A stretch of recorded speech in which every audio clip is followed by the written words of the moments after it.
Hey guys, Julie Salant. Thank you so much for being here. Welcome back to the channel. Happy New Year. I can't believe today's the 4th of January, 2022. 222, right? Big twos lately. I can't believe we're here.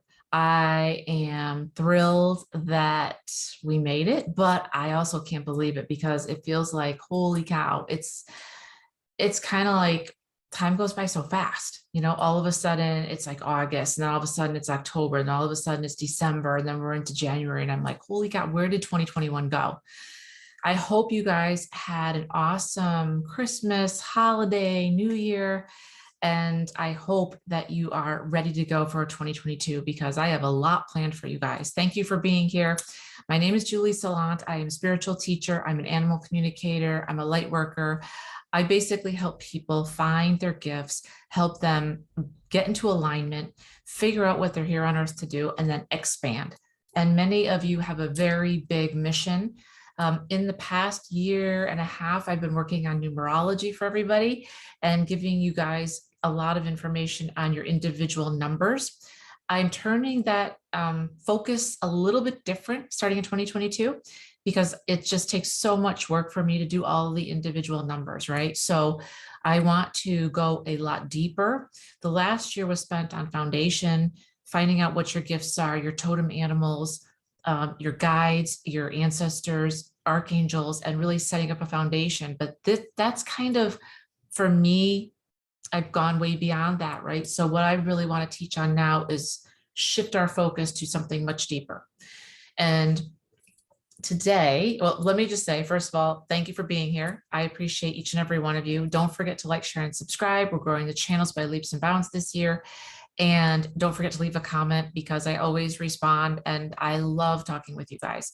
And if you need me, if you need my help, just reach out to me. I am working with one-on-one clients, and I've also started the Brave Academy with a colleague of mine, and we are teaching you how to find your frame, how to hold your frame when there's difficult circumstances, how to understand your mission. And all of us have a mission, how to understand your divine sentient being, and really how to work in flow, right? Not in a place where you have to force things to happen because it doesn't really work well, but flow. Flow is where it's at. So today's going to be different and I'm excited about it. So let me just do one quick thing. Hold on.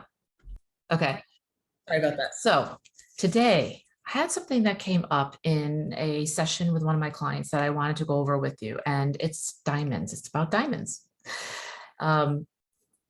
Diamonds, okay, so let me frame this for you correctly. A lot of us in our lives have things that we struggle with, and sometimes they are something that's simple that we can work through really quickly, and other times they're not. They're things that we struggle with on an ongoing basis. Sometimes it can be months and even years and even decades that you can struggle with something. Like, I'll give you some examples: loneliness, feeling as though you don't fit in, feeling as though if you're gifted, which I know a lot of you that watch my channel are, that no one understands you and that no one listens to you and that no one gets what you're saying. I understand because I went through that for so long myself. This can be around your family and it can be professionally as well. Feeling as though you are so different that, sometimes it's just so frustrating that nobody gets what we're trying to say and communicate, right? We get a lot of pushback from family and from friends and even in my last position, where I had a great position, as I say, on paper. And when I was let go, which my boss could have saved me, but she didn't, which was a blessing. They said, your uniqueness is not, how did they say it? Your uniqueness is not wanted here, or something like that. In other words, I was trying to think of different ways to help the company save money, do things differently. They didn't want that. They wanted things to be status quo, exactly as they are. Don't think unless we ask you to. Have ideas, but not too far out of the box. Don't overstep yourself, that sort of thing. So many of you, including myself, we struggle with loneliness, not having the courage to change, not understanding ourselves, not understanding our gifts, not being in flow, and just a lot of different things. And what we were talking about today, my client and I, was diamonds and how diamonds are made. Now, this is interesting. I always thought that diamonds were coal. Okay, that's actually not true. Diamonds are made from carbon. And I Googled how diamonds are made. Now, we all know that diamonds are made under pressure. And I'd like to think that in your life and in my life, that's what's happening, right? We have these things that we want to work on, like not fitting in or being different and standing out and standing in our power and standing and showing the world we have gifts, and being okay with it, even if others aren't, right? And that's all. The pressure you feel is based on either professionally or those closest to you. When I always give the example of, say, an empath or someone who's sensitive and their family, they're watching a TV show or a movie, and you as the empath or sensitive one gets upset and needs to go in the other room, and they're like, what in the world's wrong with you? This is what happened to me, Julie. What's wrong with you? Why can't you watch the show or the movie that everyone else can, and you're over here feeling sick? Well, that's because I'm sensitive and I feel everything. Okay, well, shut that off. Shut that down, because one, it's not helping you. It's making you upset. Two, it's making the rest of us unhappy and nervous because we don't know what's wrong with you. Trust me, listen, I had a lovely family. Honest to God, they just didn't know what to do with me sometimes, right? So what that taught me was shut it down, right? Shut yourself down to make everyone else comfortable, and so that they wouldn't stop focusing on me, right? But really, that was the wrong way to go. And today, of course, things would hopefully be different. It's almost like the children that have autism, right? Back in the day, autism, they didn't even know what it was. They just thought there was something wrong with the child. Today, autism is brought out into the light. People talk about it. There's all kind, oh, your child has autism? Let's do this for the child. Well, that's how it should be for us who are gifted, right? That's what we need to get to. That if you have a child or someone who's gifted, who's empathic, is able to channel, who does wonderful things with their gifts, just because they're not gifts where they're writing or doing arithmetic or doing numbers or they're playing a piano, whatever, if they're feeling empathic beings, right? And they can feel other people's pain and joy, and they help others. We need to get to that point where we can say, well, if this is that person, we need to give everyone else in the world these tools so that we can all work together, right? But anyway, I digress. So let me read to you exactly what it says about diamonds. So let me just see here. So for diamonds, I wrote, okay, how much pressure does it take? Okay, listen to this. To turn carbon into diamonds, it takes 237,000 times the atmospheric pressure to 1.3 million times the atmospheric pressure. High pressure and high temperature in the Earth's lower mantle crust are pertinent for the creation of diamonds. However, diamonds are made from carbon, not coal. So diamonds are formed when carbon is under immense amount of pressure and heat. All right, the carbon atoms found in coal are squeezed and heated and then pushed towards the Earth's surface, where they cool and become diamonds, right? Plants are the source material for coal, and most diamonds are much older than the Earth's first land plants. This means the Earth's diamond deposits were created long before the existence of coal. Okay, so I don't know a lot about the atmospheric pressure. It takes 237,000 times atmospheric pressure, 24 gigapascals, to 1.3 million times atmospheric pressure, 136 gigapascals. If anybody knows what that is, let me know. But it's a lot. And I know that sounds silly, but listen, hey, whatever. It is what it is. Okay, so here's what I want to do. I want to bring this back for you. Let's talk about this. Diamonds. Okay. When you think, let's just set it at coal, because whether it's carbon or coal, I don't want to split hairs here. Okay. Let's figure this out. Let me grab my phone and let's say when I say coal to you, what do you think about? When I say that somebody's mining coal, what comes to your mind? Okay, and I'll tell you for me.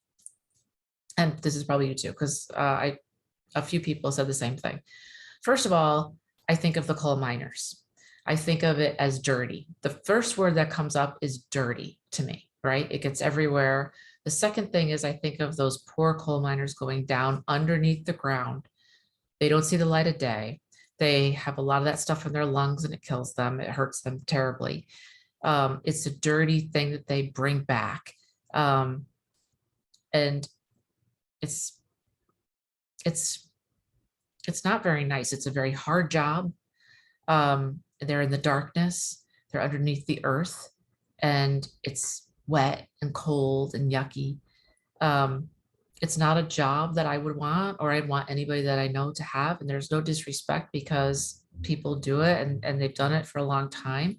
And if anybody out there knows about this, let me know. Is it still like that today? Because that's kind of the old version, but I don't know a lot about this. But if you do, let me know. I'd like to know if have things changed. Have they made it better? I hope they have. But then let's think about a diamond. La, angels are singing, right? I think when you think of a diamond, what do you think of? Well, I think of a diamond in my rings, right? I think of a diamond in my ears. I think of jewelry. I think of they're expensive. I think their clarity, color, how they look is important. There are many colors of diamonds, but I'm going with the white ones, the brightest, the most beautiful. Diamonds are sought after, highly sought after. There are greater gemstones out there that cost more than diamonds. Diamonds are actually not the rarest. There are other ones like the prima tourmalines. There are a lot of other different gemstones that are much more costly and rare than diamonds. But because diamonds have been chosen by us as a symbol of our love, right? When people get engaged, they give a diamond. When you get married, you get diamonds. When you graduate from college, you might get diamonds or earrings, or diamonds are always in style. They're always expensive. They're always beautiful. You see them in a Tiffany, you see them in a Van Cleef, you see them in Cartier. They are expensive. And as a human, we assign our highest value as a human to diamonds. If you think about what you can offer the world as a human, think about your love, your honor, your commitment. That is all based around a diamond, right? When somebody proposes, they offer a diamond. A lot of people believe that the bigger the diamond, the more that the person loves you. I don't really subscribe to that, but some people do. So what I'm showing you, and why do you care? Well, I'm showing you this because there's two different sides of the coin here. When I talk about coal, it's dirty, it's under the ground. Coal by itself is not that valuable, I don't think. Diamonds, highly prized, highly valuable. As a human, everything that we hold dear to our highest self goes with a diamond. You know, if the person gives me a ruby, well, I love rubies and I love garnets and rhodolite too, but when you give a diamond, that's another level, right? That's another level of, woohoo, this person's serious, right? That's a big gift. Okay. So two different sides of the coin. Now, here's the other thing I want you to think about. What about blood diamonds? Remember that movie that Leo DiCaprio was in? I think it was called Blood Diamond. That was an amazing movie. There are people just like the coal miners who risk their lives to get diamonds, and they died doing it. And for quite a bit of the time, wasn't Tiffany. I'm sorry, I forgot the company that the diamonds, they were saying, okay, these are not blood diamonds. We won't sell blood diamonds anymore because people have died, obviously, for the diamonds, for you to have that on your finger. And so it's just like animal fur. People are trying to be more, you know, cognizant of, what am I wearing? Where is this coming from? I don't want to support blood diamonds where people are dying for me to have a diamond. That's stupid, right? So again, another thought, blood diamonds, right? So if we give the highest value of ourselves, our love, our honor, our commitment, your everything to this diamond, it's who's in the process of a wedding, we'll be together forever, or a very special time in your life, you got some diamonds, that makes it super important in our lives. So diamonds have become very important in human in our human lives, because no matter where you live, no matter what continent you're on, if you're in France, if you're in the UK, if you're in Canada, if you're in Italy, everyone gets married with diamonds. Everyone gets proposed to with diamonds, right? Okay. So how does this, why should you even care about this? And what we were thinking about, what I was thinking about was, if you consider the things that you want to get rid of, like let's just say, for example, loneliness, hurt, anger, frustration, if you have all that right now and you're trying to change, right? All of those could be considered coal in your life, but when you apply pressure to them and you flip your perspective to, you know what, I can change the loneliness into being with others. I can change the hurt and the anger into letting that go and letting in joy and love. If I say to you, you're a divine sentient being, right? That changes things for you. And you can bring that into your life basically by taking what's not working for you and applying a lot of pressure to it and flipping the script on it and the perspective. We can change that from a negative to a positive. So from coal to a diamond, right? So how do we change this? How do we take a negative and put pressure on it and then change it into a positive? And that's all done in your mind by you letting go of things, by you seeing the old stories around loneliness, frustration, and anger. That's the stuff that you want to get rid of. And you may not be able to actually get rid of it, but you can change how it appears in your life, right? You can change how that works and looks for you. So if you're fighting against loneliness, right, you can put pressure on that and say, how can I flip this to, I am not lonely. I am always protected. I always have help. I always have my angels, right? I always have spirit. I always have the divine. How do you think that the divine looked at us in terms of coal and in terms of diamonds? I thought about that because I was like, you know what? I think that the divine has always had such empathy for us, right? Or kind of like you looking at a little ant and knowing that somebody can crush that ant, but you don't want them to because just because it's so little, you know, and you want to help it, right? Anything smaller than us, we want to help and protect. And that's the same with the divine, right? With spirit. And I bet I was thinking that, you know, we may be looked at as coal, like give it a little time, a little water, like a plant, right? Give it some direction and some love and some TLC, and it'll turn around from coal to a diamond. Maybe the divine and spirit has always seen us as diamonds in the rough. We're the ones that don't see what we are. We're the ones that stop ourselves from being successful and being happy. Because trust me when I tell you that it's all within you. And for years, I didn't believe that. I thought it was kind of bullshit, to be honest with you. But now I really believe that it's all up to you. You have complete control over your life. You're the one that gets to assign like value to things. When somebody says something to you, they're just words. You have the opportunity to either say, okay, I'm not even going to worry about that. I'm just going to let that go and not assign any balance to it or any validity to it. Or I'm going to take that. You can go the opposite way and take that insult, that comment, make it an insult and take it to heart and make it gospel in your life.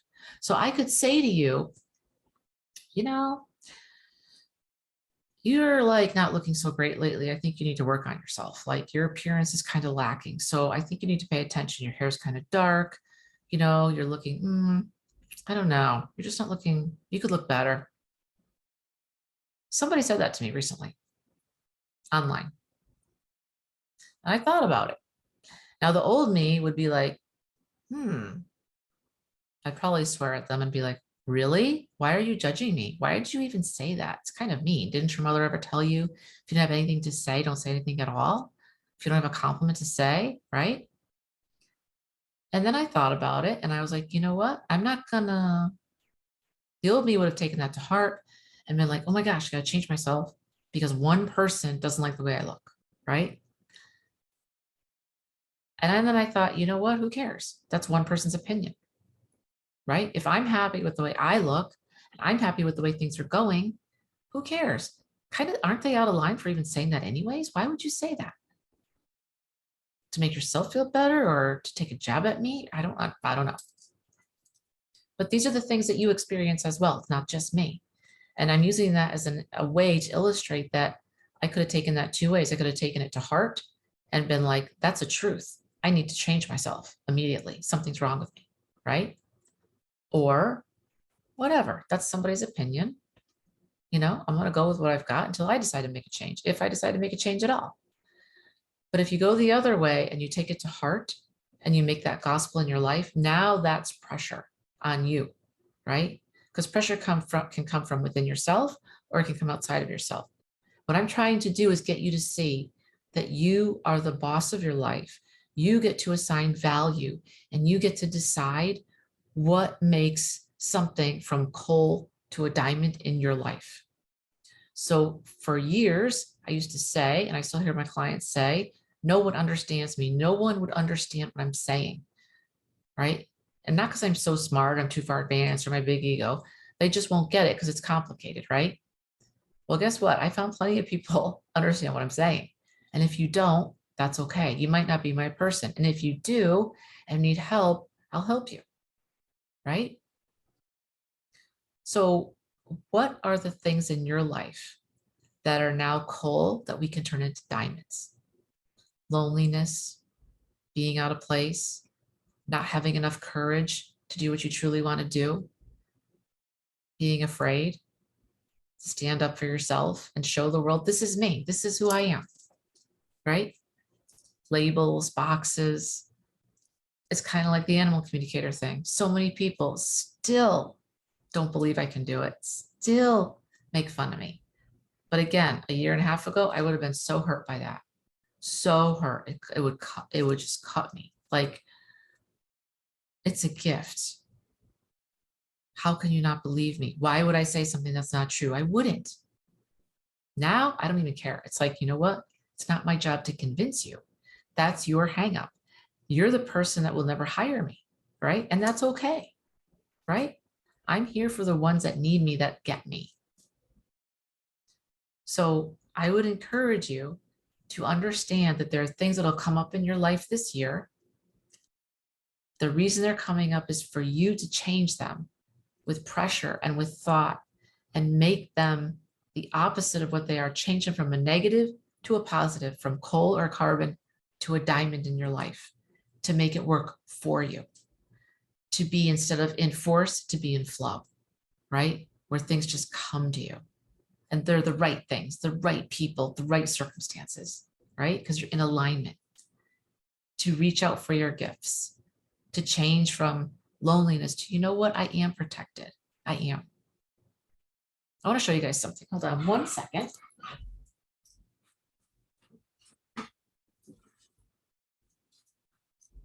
I don't think I mentioned this in the last video, but I want to mention that in this one. I was having a very hard time over the holidays because my parents passed away, and holidays used to be a great time for me, and they're not so much anymore. And it's sad because my father was Christmas, and my parents died in the last 2 months of the year, November, December. So I was down by the beach. I was on the beach. I took my camera and I was by myself, and I was trying to heal because the beach always helps me heal. And I just was sad because I was just missing them, right? And I was by myself filming, and there's a lot of things I film for me that I just delete later. It's like nobody's ever going to see it. And all of a sudden, something started floating towards me. And I was like, no way. It was the anniversary of my mother's death. And all of a sudden, I put my hand out, and this thing flew into my hand. Now, when I tell you there was no one behind me, in front of me, or around me, I'm not kidding. There was no one on the beach that was close to me. Nobody in front of me, to the sides of me, or in back of me. And this is what flew into my hands. This feather. This feather. Not only is it a feather, but it's pristine white from angels, right? I believe it's from my mother, from my angels, from God, telling me, Julie, you're not alone. You're not alone. So I bring this up to let you guys know that you're not alone either. Look for the signs. They may not be as obvious as a feather, but you may see something that will jog your mind and say, oh my, you know what? I'm not alone. Because you're not. Because I'm on your side. Your angels are on your side. Your totem animals are on your side. And so are all your guides, which are your ancestors. So I hope this helped. Think about what's in your life right now that could be coal, that could be changed to a diamond. Because you're worth it. This is a brand new year. I want to help as many people and animals as possible that I can to move to their next level. If you would like to work with me one-on-one, the links are in the description box. I would also urge you to listen to the new webinar that I have done with my colleague and wonderful person. His name's Julius, and it is the Brave Academy. We are opening the Brave Academy in January. In just a few weeks, we are taking applications. This is going to be where we lead the leaders. This is not for someone who's just getting into and understanding the basics. This is for you if you've been in spirituality for a while, you meditate a lot, you know who your team is, but you are a leader, but you don't know how to get there, right? We are going to be leading the leaders and teaching the teachers. This is for the people that want to make a huge impact in the world. No matter what it is, that's what we're here to do. It's 4 modules, it's 4 months, and we're going deep. So there'll be a link to the page so you can see what it's about. And I would love to have you guys apply for it because it's only going to be for 6 people. We only got a couple spots left because it's filling up fast, because you're going to get us one-on-one. And I'm telling you, it's going to be a deep dive. When I say you're going to be transformed, you're going to be a different person. Okay, guys, I hope this helped. I love you all. Don't forget to like, share, and subscribe, and I'll talk to you soon. Thanks.